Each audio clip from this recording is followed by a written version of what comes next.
before, and I gotta say, I'm pretty jealous. This is a pretty fine duty station, if I do say so myself. This is a beautiful country. I just spent the past few days here, actually. Some meetings, some downtime with the family, and we've had a very, very good time here in England.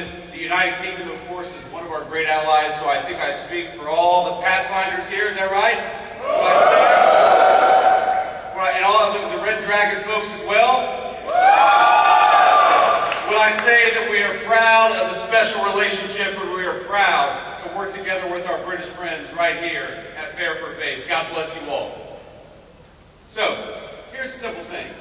We've got a beautiful country here. We've got a beautiful alliance. And I think every single one of you know that for over 100 years, we have worked with our friends from the United Kingdom to achieve great victories. And if you look at the long sweep of history, every time something big happens for the world, every time a great victory is won for freedom and for peace and for prosperity, it is almost always the Brits and the Americans that do it together. And we win every single time we go to war together. You guys know that as well as anybody. But it's not just about going to war, and it's not just winning when we do. When we work together, when we fight together, when we make it clear that we always approach every situation with an open hand, but if things go poorly, we're willing to do what we have to do. We make it easier to achieve peace and prosperity all over the world. So I want to say, from all of us back home in the United States, for all the people that you serve with, that you fight for, that you make it possible to live the American dream in peace and prosperity, we are proud of you, we are grateful for you, and as your Vice President, I am damn proud to be here with you today. God bless every single one of you.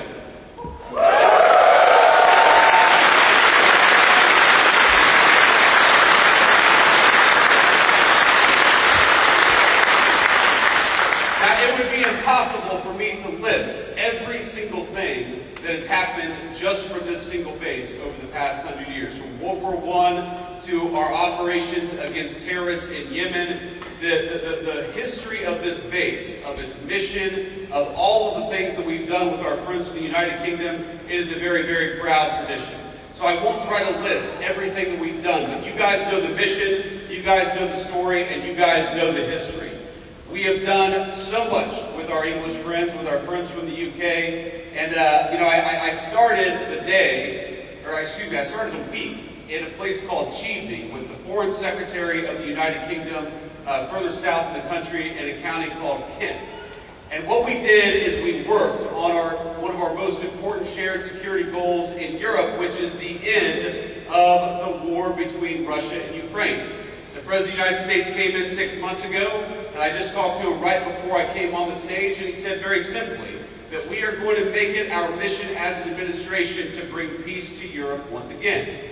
But as you all know, it is impossible to bring peace anywhere unless the bad guys are also worried that we've got a hell of a fine Air Force and a hell of a fine military to back up the peace to begin with. So what you guys do, even though you may not see it every single day, is you make it possible. You make it possible for us to accomplish the President's goals through negotiation. You make it possible for us to go into a room and say, yes, we want peace. Yes, we want to work together. Yes, we'd like to bring an end to this terrible conflict. But we've also got some great airmen back at Fairford and other bases. They're going to make sure that no matter what happens, the peace and the prosperity and the goals of the American people are going to be well served by what you do.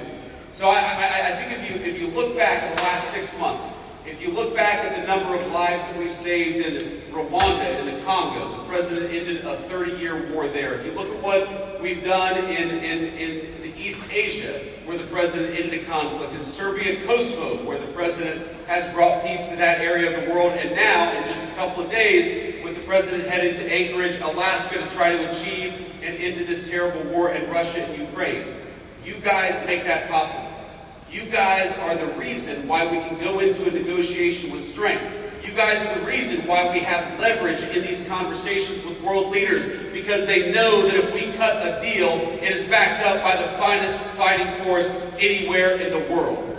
And that is what makes your job so important, and that's what makes it so important and such a proud moment for me to be here with you today. Because nothing that I do, Nothing that we do as an administration is possible without the hard work, the courage, and the skill that you guys bring to the job. Now, I mentioned earlier I was at Chevening meeting with the British Foreign Secretary. We met with a number of foreign leaders just in the last, hour. I had a call with about 30 European leaders. And over the past couple of days, I've met with a number of leaders across the UK, across political parties, across the generations. Because that's one of the great things about the UK's special relationship with the United States is it cuts across political alliances, it cuts across political parties, it cuts across generations because we've been working together for literally centuries. And you know what every single person that I meet often tells me? They tell me about how impressed they are by the skill, by the determination, and by the dedication of the American military. You all are what make it possible for us to do what we do. When Marco Rubio, our great Secretary of State, goes to engage in some diplomatic negotiation, he knows that he's got the great people of the Secretary of Defense standing behind him. And that fact, the fact that people are impressed by you, the fact that so many people are frankly afraid of you, is why we're able to do what we do as an administration. So I just want to say from the President of the United States, who again I just spoke to, and he told me to give you this message.